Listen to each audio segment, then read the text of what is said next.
3 days ago, there was a report. It came from Niti Aayog, and it was based on IMF report. And it was something like this: India has now become the number 4 biggest economy in the world, displacing Japan. This is the report. So the first 3 positions are as per the total GDP, gross domestic product. Number 1 USA, number 2 China, number 3 Germany, and number 4 India, displacing Japan.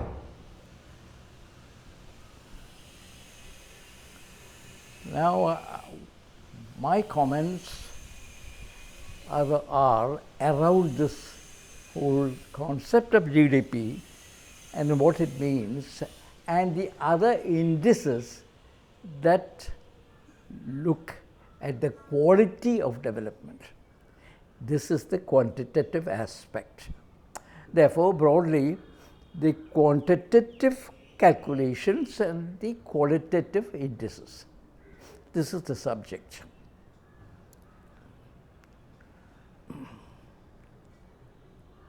Now, this GDP, or gross domestic product, is a concept and calculation which has been there from the 18th century. It is not something that is new. In 1944 or thereabouts, the American economist Simon Kuznets formulated this whole idea, or gave shape to this idea, which is basically a statistical compilation. Not at all a big qualitative one, a statistical presentation, not quality. He gave this a certain shape in around 1944 during or after the Bretton Woods Conference, which brought into effect the IMF, which brought into being the IMF and the World Bank, what they called the Bretton Woods twins. And it has been going on from then on.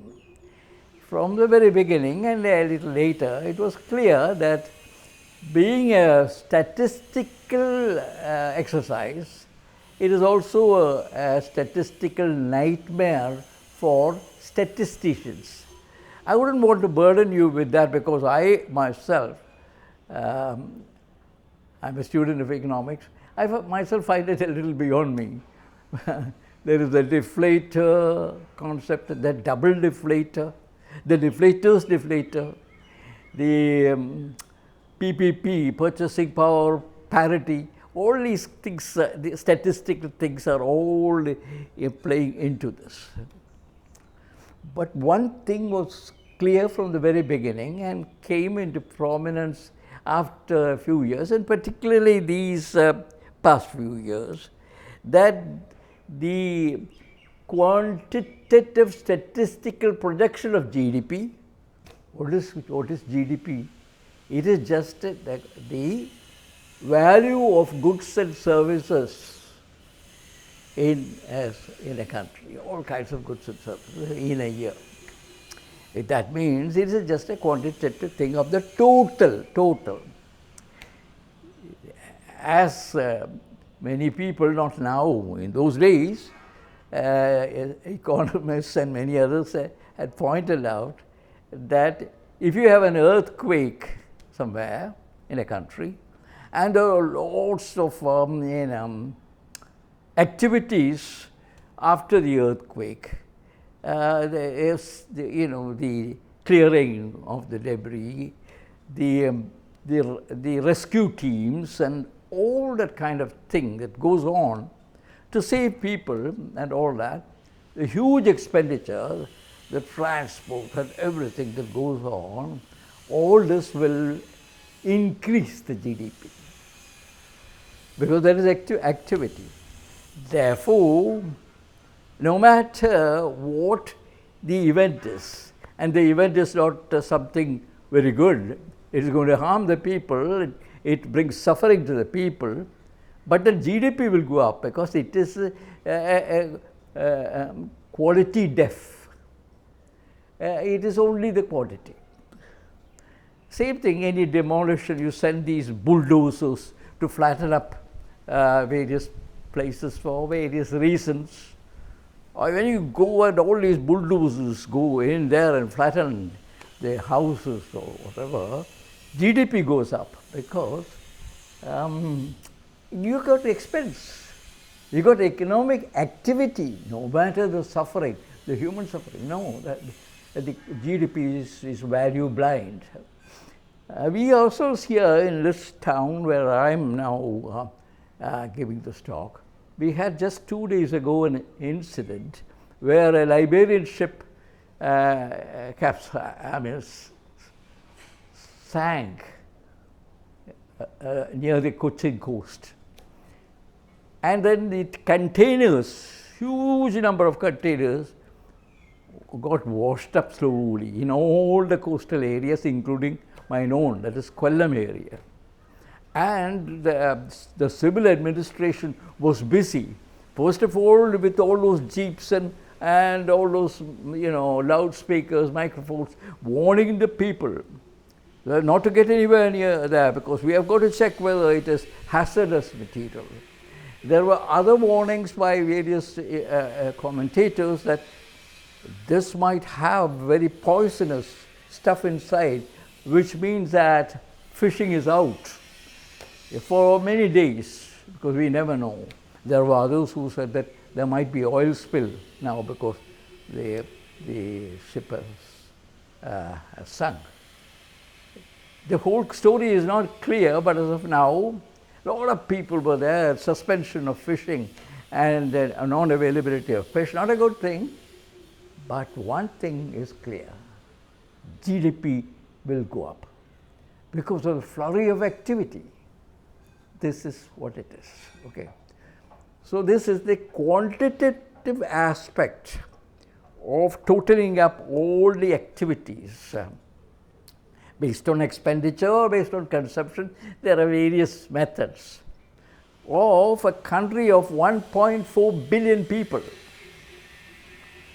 So when you total that up, it will come to a very, very big figure.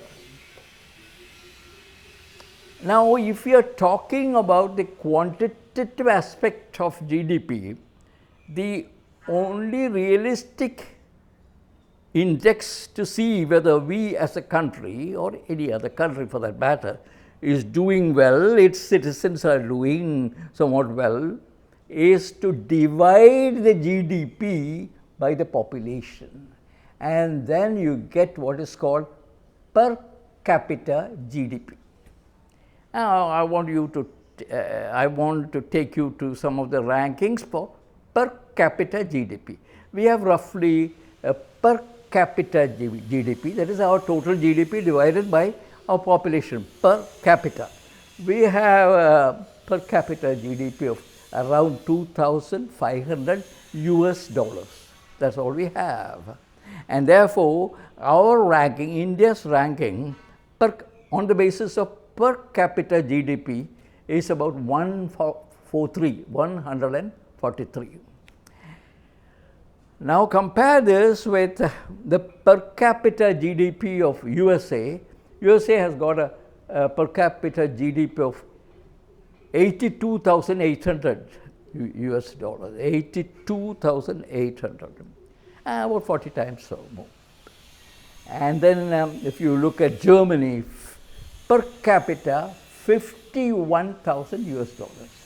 Look at the small country, Qatar, which has been in the news because it just gave Trump a plane, a very costly plane at that. He called it a palace in the skies.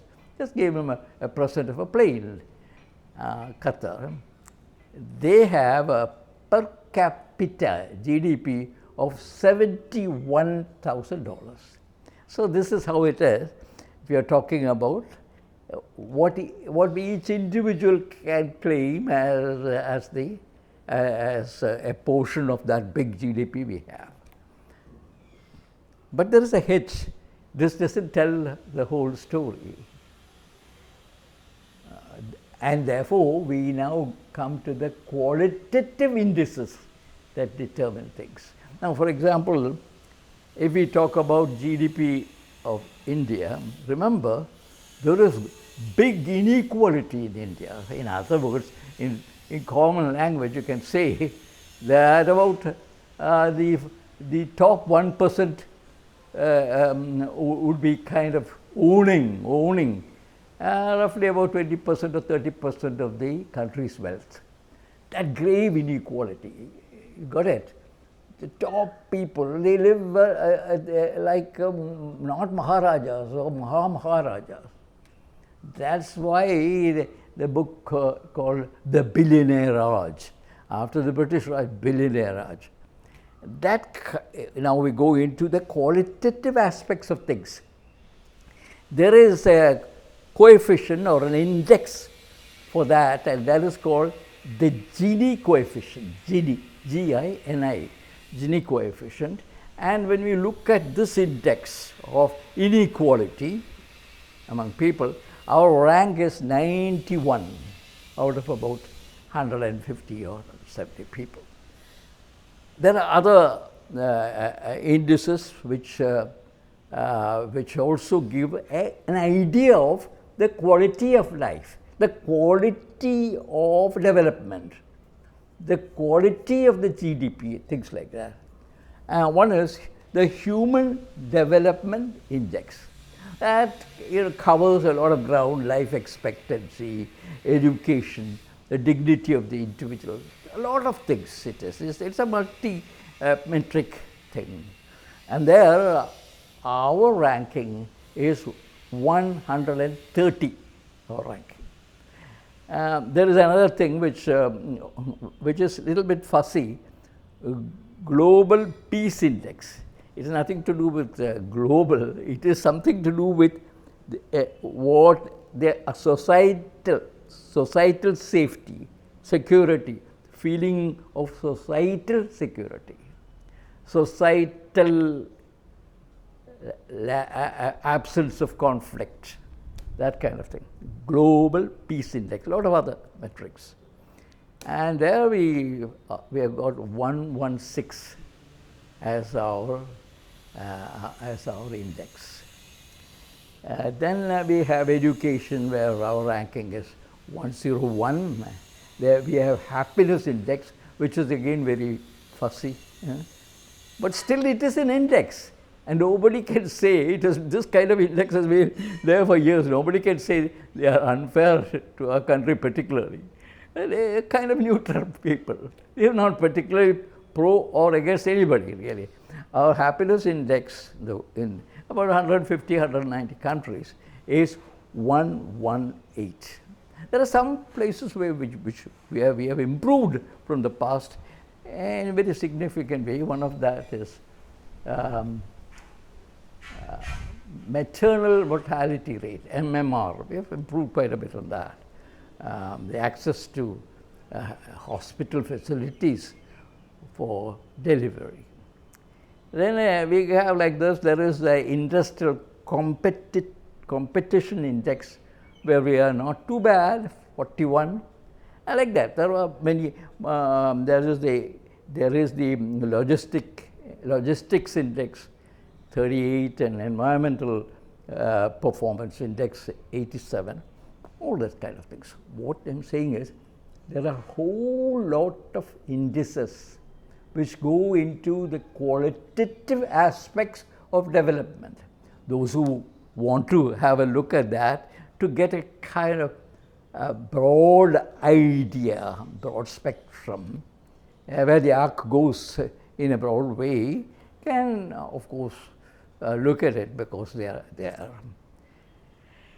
This is how I see the picture.